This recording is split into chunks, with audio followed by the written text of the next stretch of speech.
If I say Italian sports car, I'm sure most of you think Lamborghini, Ferrari, Maserati. Well, back in the day when Fiat sold cars in North America, there was a much more inexpensive option, the Fiat 124 Sport Spider.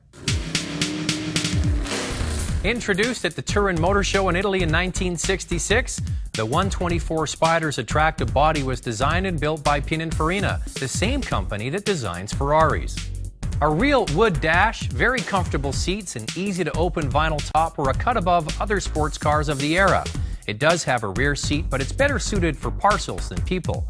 And while the trunk is fairly wide, it's shallow.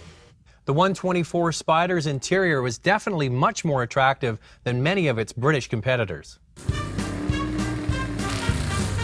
This little Fiat 124 was pretty advanced for its time. First of all, it has a dual overhead cam 4-cylinder engine, when most cars of this era had pushrod engines. It's 1,438 cc's, it produces 90 horsepower, also very good for its time.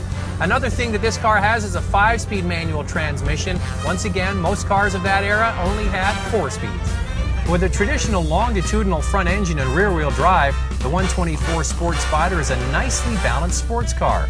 Its live rear axle was replaced in 1968 by an independent rear suspension, which improved handling even more.